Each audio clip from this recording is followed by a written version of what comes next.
Executive Assistant Chief Jeffrey Carroll, DEA Special Agent in Charge Jared Forget, FBI Special Agent in Charge David Scott, and David Jaffe and Kim Dammers, who lead the Violent Crime and Racketeering Section in the Criminal Division of the Department of Justice. Last month, I marked the 2-year anniversary of one of the pillars of our violent crime suppression strategy, Project Safe Neighborhood, which is a daily review of every firearms arrest in the District of Columbia to determine whether there is a basis to charge the arrest federally, and, if a basis exists, whether the data supports charging federally. This initiative relates to how we react when our law enforcement partners happen to find someone with a gun, whether it be in a street encounter or a traffic stop. Today, I want to highlight actions we've taken in connection with another pillar of our strategy, addressing dangerous places and dangerous people. The data tells us that a relatively small group of individuals in our community are the primary drivers of gun violence, and that the bulk of gun violence is clustered in a relatively few blocks of our city.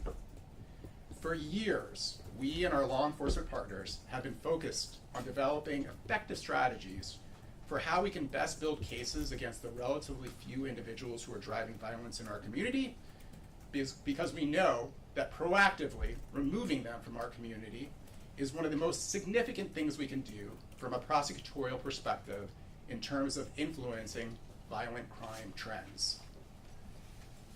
I'm going to talk specifically about the dangerous places part of the strategy. Let me begin by saying that no place is naturally dangerous. Places become dangerous because a relatively small number of people who live or come to the place make it dangerous. Typically, these are people operating drug markets, often while armed with guns, and are either engaging in violence or their activities are a magnet for violence. We have repeatedly targeted such crews and have seen the benefits of doing so. In July 2021, we charged 17 people with drug trafficking activity based near the intersection of MLK and Mellon Streets in Southeast DC. In May 2022, we charged 24 defendants for drug trafficking activity based near the intersections of 7th and O in Northwest. And in June 2023, we charged 16 defendants connected to a crew called KDY that operated along and near Kennedy Street in Northwest. Most of these defendants were detained upon arrest, and we saw immediate changes in violent crime trends after their arrests. These investigations require time and resources. Lawyers from our office work alongside our law enforcement partners here today as we jointly build these cases. The investigations for each of these dangerous places prosecutions generally lasted for more than a year. As we and our law enforcement partners identified the members of these networks, developed evidence of their illegal conduct, and obtained indictments charging them for that conduct. Because these investigations are so impactful, a common question our office and our law enforcement partners have asked is, how do we do more of them, and how do we do them faster? And can we make them even more impactful? With respect to how do we do more, we've examined every aspect of these investigations, trying to see where we can trim time. With respect to the second question, we realize that one of the things that makes these corners so dangerous is that they typically have long-standing feuds with crews associated with other corners in the district. The violence between these warring crews is magnified by the prevalence of guns, and it ebbs and flows with cycles of retaliatory shootings that fuel our homicide count. The past actions have dismantled one side of these beefs. We believed that taking out both sides could have an even more profound impact. Today, we announce our first Dangerous Places investigation addressing both sides of a historic feud. Last week, on May 15th, we arrested individuals who allegedly participated in a drug trafficking conspiracy based near the intersections of 21st and Maryland in Northeast, in the Carver-Langston neighborhood. Today, we arrested individuals who allegedly participated in drug trafficking conspiracy near the 1100 block of Round Street Northeast in the Trinidad neighborhood. Crews from these neighborhoods, which are separated by less than a mile, have historically feuded with one another. This year alone, we have seen mass shootings and homicides in the areas where these crews have historically operated. The specifics of each of these law enforcement actions are as follows. In the 21st and Maryland indictment announced last week, law enforcement arrested 15 individuals. 10 of the 15 were arrested pursuant to a federal indictment. These 10 people allegedly participated in a conspiracy to distribute fentanyl and crack cocaine. It is alleged that the group collectively distributed hundreds of grams of illegal narcotics. One of the 10 defendants, Charles Manson, is charged with a shooting and firearms offenses related to the shooting.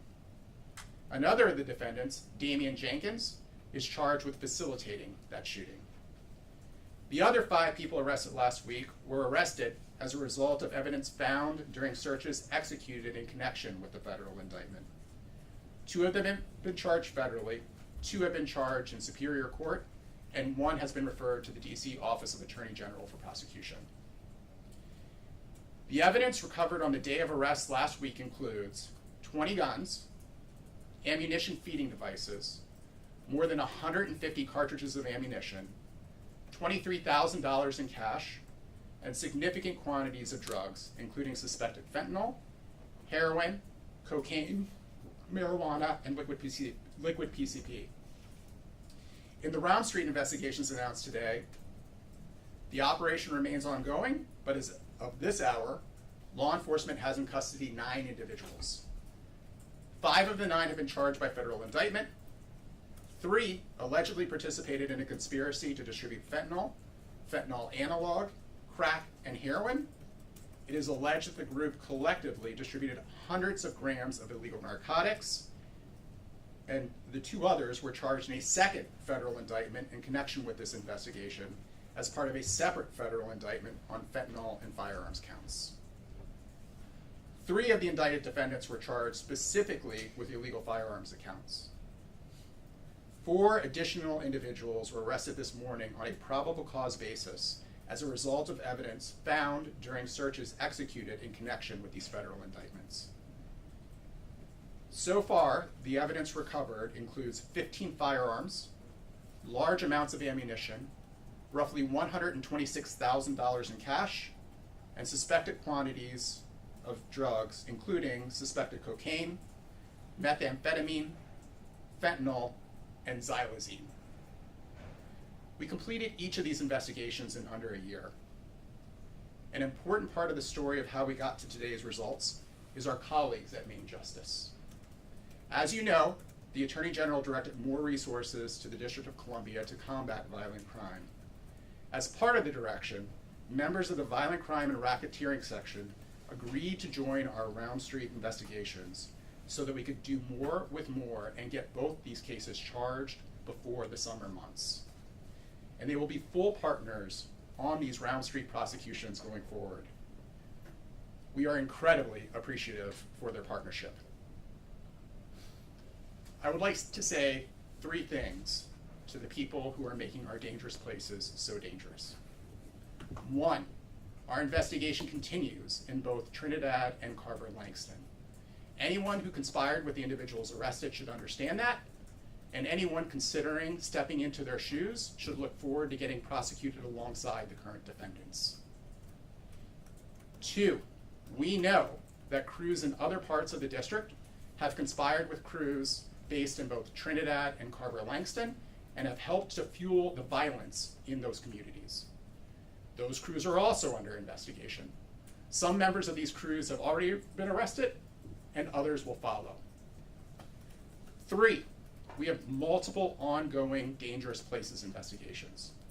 For instance, earlier this spring, we charged a drug trafficking conspiracy and numerous repeat offenders associated with Petworth, another part of our city that has been plagued by crew-related violence. And just last month, we charged yet another drug trafficking conspiracy, along with numerous firearms offenses, this time targeting a group trafficking large quantities of PCP that was associated with Watts Park in Northeast DC. If you are part of a drug trafficking organization like the drug trafficking organizations described today, you should assume your organization is under investigation. I would also note that as massive as this Dangerous Places work is, it is just one aspect of the federal resources we are bringing to bear to combat violence and narcotics trafficking in the district. In the last 2 weeks alone, we have convicted 6 members of the 18th Street Gang, a violent transnational gang, of murders and kidnapping, indicted an individual for trafficking in synthetic drugs shipped from China to the district, obtained guilty pleas in connection with federal firearms and narcotics trafficking offenses, and advocated for and had courts collectively impose decades of incarceration for individuals found guilty of federal crimes of violence or firearms and narcotics trafficking offenses. As we enter the unofficial start of summer, violent crime is down 27% when compared to this point last year. Homicides are down 24%. Carjackings are down 33%. And shooting incidents are down nearly 30%. Law enforcement activities can influence these numbers, but they cannot control them. Know, though, that everybody represented on the stage today is committed to doing everything within their power to continue these trend lines. We are incredibly grateful to our law enforcement partners represented on the stage for their collaboration on these Dangerous Places investigations and these prosecutions. The Metropolitan Police Department's Violent Crime Suppression Division has been the tip of the spear on all these efforts, with the Violent Crime Impact Team leading the charge on 21st in Maryland, and the Narcotics Enforcement Unit devoting countless hours to Round Street. These cases would not be possible without the resource-intensive work that MPD has done, and we look forward to building more cases with them in the future. The DEA, the FBI, and the Department of Labor have been incredible partners on these investigations, willing to offer up both their expertise and their resources to be force multipliers. Finally, I would like to thank our career prosecutors who've worked tirelessly, side by side with our law enforcement partners, issuing subpoenas, helping to secure warrants, and reviewing and analyzing the evidence. There are quite literally no indictments or arrests without their efforts. It is my pleasure to welcome to the podium Executive Chief Carroll. Thank you, Matt. Appreciate it. Good afternoon, everyone. As the U.S. Attorney stated, I'm Jeff Carroll. I'm the Executive Assistant Chief of the Metropolitan Police Department here in Washington, D.C. As indicated over the past week, we have concluded 2 operations that were the result of several months of investigation. These investigations resulted in the arrest of 24 individuals for multiple offenses related to drug possession, distribution, as well as a variety of firearm offenses. These offenders have been bringing harm to our communities, and their arrests mark a significant step in securing our neighborhoods. The success of these operations would not have been possible without the collaboration, dedication, and support of the officers, investigators, and detectives of the Metropolitan Police Department, our federal partners at the DEA and the FBI, and the United States Attorney's Office. The unwavering commitment to upholding the law and protecting our communities is truly commendable. To the residents, businesses, and visitors of the District of Columbia, the Metropolitan Police Department hears your concerns and is committed to working tirelessly to ensure your safety. These operations are a testament to our unwavering dedication to protect our communities. We will continue to leverage all available resources and partnerships using a whole of government approach to ensure our neighborhoods will be safe, including working to ensure that behavioral health and drug treatment services are connected with these communities. To those who continue to engage in violent crimes, drug sales, and the illegal possession of firearms, let this serve as a clear message. Your actions bring tremendous harm to our communities. and they will not be tolerated. Operations like these will continue, and our investigations are ongoing. Our resolve is steadfast. The Metropolitan Police Department and our law enforcement partners will use every resource at our disposal to hold individuals accountable and to face the full consequences of the law. We will relentlessly pursue justice to create a safe, stronger community for all. And with that, I'll turn it over to the Special Agent in charge of the DEA, Forget. Thank you, Executive Chief Carroll, and good afternoon, everybody. Many Washingtonians have raised concerns about local drug trafficking crews that have been taking over their neighborhoods through violence and the distribution of fentanyl and other illegal drugs. It is affecting the residents' quality of life because these criminals are conducting their activities on the streets, in front of their homes, in public parks, and close to our schools. Drug trafficking and violence are undeniably connected, as demonstrated by the unlawful activities mentioned by U.S. Attorney Graves today. We are addressing this issue head-on by taking a strong stance in implementing strict measures to combat the illegal manufacture and distribution of drugs, as well as removing firearms from the street. A key strategy to halt this violence is the interagency collaboration among local, state, and federal partners. By combining our expertise, resources, and authorities, we are being more effective to combat these threats in our area. The two operations conducted this month, involving the Down Bottom crew and the 21st and Maryland crew, are a great example of this partnership and the result of many months of hard work. As highlighted in today's efforts, we are using everything at our disposal, including field investigative techniques and prosecutor-led law enforcement operations driven by intelligence to dismantle drug trafficking organizations. Like I have mentioned here before, our main focus at DEA is to tackle the fentanyl poisoning crisis and the resulting violence in our neighborhoods. In fact, in the DEA Washington Division, we have seized record numbers of illegal drugs and guns, and along with the U.S. Attorney's Office, we have aggressively prosecuted many violent criminals responsible for distributing fentanyl and fake pills into our communities. Actually, 7 out of every 10 fake pills seized by DEA have a potentially lethal amount of fentanyl. And let me be clear, illegal guns, drug-related poisonings, fentanyl poisonings is violent crime. I want to assure you that we are working diligently to put an end to these activities and bring those responsible to justice. Whether if it's through increased law enforcement efforts, educational programs, or provide support for those struggling with substance misuse, we are confronting this problem head-on to restore the communities to the residents. And now I'd like to pass the mic to FBI Special Agent in Charge, David Scott. Thank you, SAC Forget. I'm Dave Scott, Special Agent in Charge of the Criminal and Cyber Division of the Washington Field Office. I appreciate the opportunity to be here today to discuss our work and highlight our partnerships. As my colleagues have already said, over the last several months, we've worked together to build cases against 2 drug trafficking crews in Northeast DC. The defendants in both of these cases distributed fentanyl, one of the most addictive and potent illicit drugs on the market, and they spread fear and violence throughout their communities. Based on data-driven intelligence and collaboration with partners, we know that it's just a small number of people that are driving most of the violence in our city, whether that violence relates directly to the sale of drugs or indirectly through rivalries between crews. These defendants peddled fentanyl and sparked numerous bursts of gunfire in areas where they operated. This pattern of violence informs the FBI and our partners' shared goal of dismantling these drug trafficking groups. The arrests announced this week and last are the direct result of collaboration between the FBI Washington Field Office, the Drug Enforcement Administration, the Metropolitan Police Department, the Justice Department, and the United States Attorney's Office, as well as support from our other federal and local partners.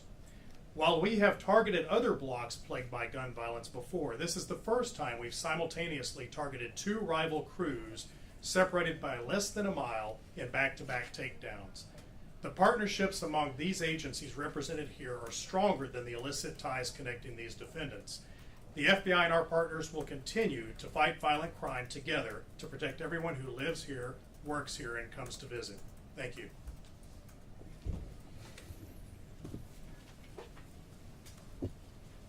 We have some time for some on-topic questions.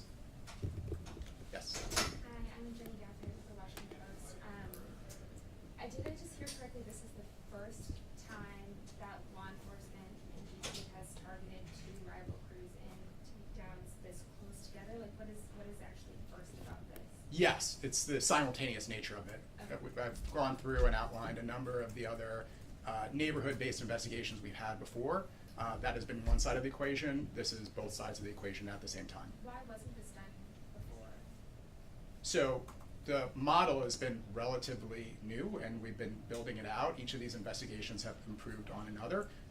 We've seen and documented, MPD has great statistics documenting the impact on violent crime trends that these investigations have. And we realized at a certain point last year that we think, and this is the first time that we're doing it, we're going to see even more benefits by doing both sides rather than just taking out one side. Hey, yeah, Matt Delaney with the Washington Times. Just clarifying for my own sake, why were these guys charged federally instead of locally in DC Superior Court? So, as I was saying before, with our violent crime strategy, proactive, what we are doing is trying to find the individuals that are driving violence, either because they themselves are involved in violence or because their activities, like operating open-air drug markets or concealed drug markets, are a magnet for violence, and we can see that in the data. When that determination is made, we and our law enforcement partners work side by side to try to identify the individuals in that community that we think are engaged in the dangerous conduct and to build evidence against them.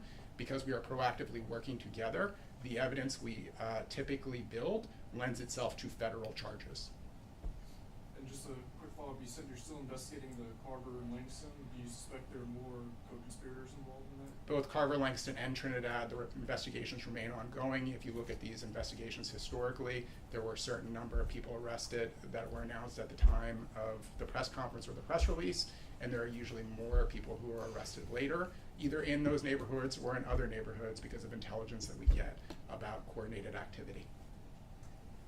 Raphael with WSA 9. Some name for mention is a down bottom crew, and I missed the second name of the crew. Could you elaborate what that was? So one of the crew that the individuals that we have charged for operating a drug trafficking organization near, or drug trafficking, engaging in drug trafficking activities near the 1100 block of Rom Street, that is one of the names that the crew has identified itself by. For the 21st and Maryland, we allege that they have gone by 21st in Vietnam or I Block. And then can you elaborate a little bit more about, what this rivalry constitute, what was going on between these two groups that was causing the violence that you were just discussing earlier? So, and I'll answer the question more generally, because Yeah. we've seen this across the city. In DC, in general, like I talked about our prosecution of 18th Street, that is a not just a national gang, a transnational gang. We do have some of that, but we don't have national and transnational gangs to the extent that some other cities see. What we have had for as long as any of us can remember are loose affiliations of people that are usually based on the blocks where they were raised or where they go to. And for reasons that probably nobody can remember at this point in time, different crews have long-standing beefs with other crews. Sometimes they're less than a mile away, sometimes they're a little bit further away, but they're usually candidly closer to one another.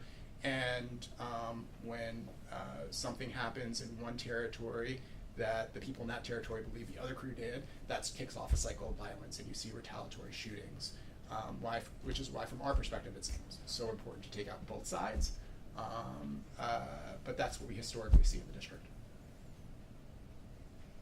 I'm David with WSA. Just curious, your message to the regular people that live in these neighborhoods. I know the message to the criminals, but to the regular people. So to all of our fellow citizens, I think the overarching message you're hearing from all of us is we are all aware of the problems. We are all aware of the relatively few people who are causing these problems. And there are a number of ongoing investigations to deal with the problems.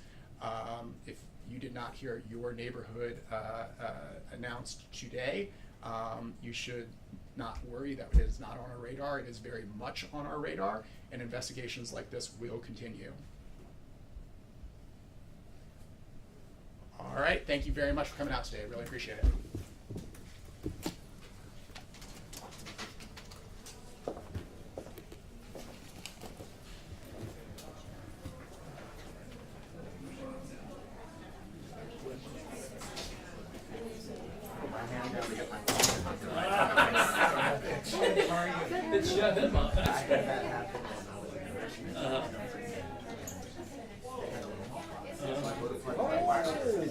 like the end of like sound up. Like the entire like freaking music. Like, and I literally just walked back to my camera. Sorry. I'm Nate. I said, My bad. my bad. And just went right back. Yep, yep, yep. Oh, yeah, be sure.